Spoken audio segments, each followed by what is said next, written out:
Students, how are you? Hope you are fine. Students, my name is Binish. I am your SST teacher in the Ariyarkam School, Iqbal Town campus. Students, open your planner of week number 4 and write here period number 3 and date is 6 May. Today our topic is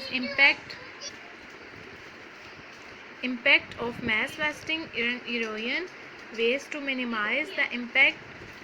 Let's do it part B3. Students, now open your books.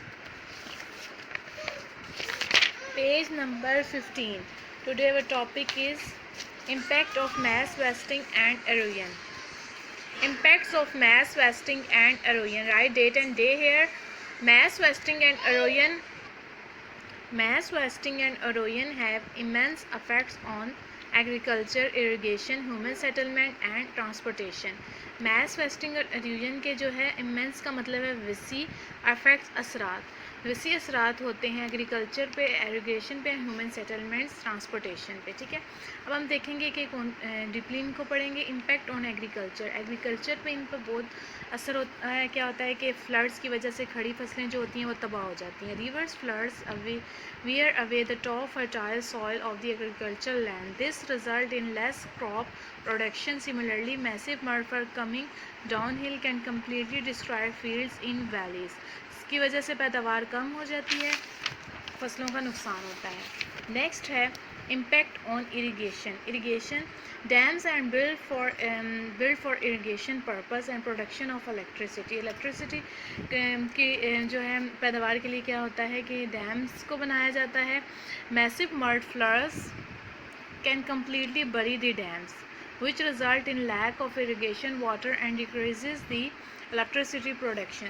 इसकी वजह से क्या होता है कि mud जितनी भी वो होती है वो आ जाती है डैम्स में और डैम्स सारे ख़राब हो जाते हैं और इलेक्ट्रिसिटी के जो प्रोडक्शन है वो ख़राब होती है, सारा निज़ाम ख़राब हो जाता है. Impact on human settlements. इसका इंसानी जात में भी बहुत ज़्यादा नुकसान होता है, असर पड़ता है कि बहुत सारी जो है जाने जाती हैं इससे.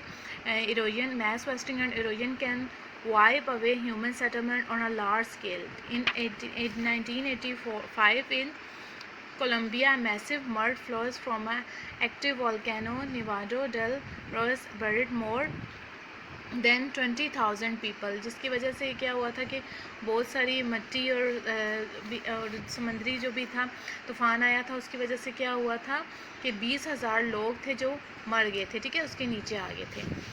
नेक्स्ट है impact on transportation and network. इसकी वजह से ट्रांसपोर्टेशन नेटवर्क जितना भी है वो सारा ख़राब हो जाता है. ठीक है, अब इसको ways to minimise the impacts of mass wasting and erosion. ठीक है, अब इसको ख़त्म कैसे किया जाता है अब वो पढ़ेंगे. Roots of the plants and trees hold soil in places, so trees should not be cut and more trees should be planted on the slopes to control mass wasting and erosion. In hilly areas where slopes are steep, barriers and retaining walls should be built to minimize the landslides. Steep and dangerous slopes should be removed.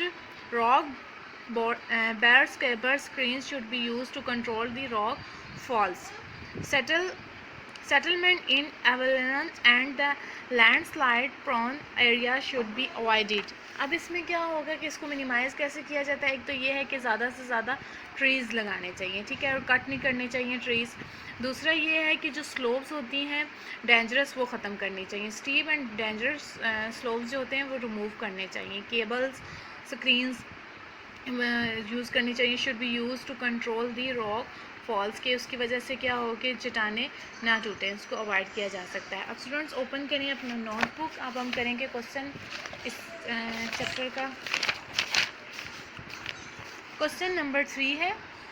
ठीक है, what are the impact of mass wasting and erosion. अब हमने जो अभी पढ़ा है topic में कि कौन से इम्पैक्ट्स हैं वो हमने बताने हैं. Mass wasting have impacts on agriculture, irrigation, human settlement and transportation. Impacts on agriculture, एक तो इसको एग्रीकल्चर पे इफेक्ट है due to river floods, less crop production. Impacts on irrigation इसकी वजह से इलेक्ट्रिसिटी का भी निज़ाम ख़राब हो जाता है। Dam are build for irrigation purpose due to massive mud flows bury the dams which result in lack of agriculture irrigation water. Impact on human settlement. Mass wasting and erosion can wipe away human settlements. Impact on transportation network. इसकी वजह से transportation network भी बुरी तरह से ख़राब होता है. Landslide causes blockage of roads and other transports in mountains areas. Student, ये आज का आपका वर्क था, आपने नीटली करना है। अल्लाह हाफिज़।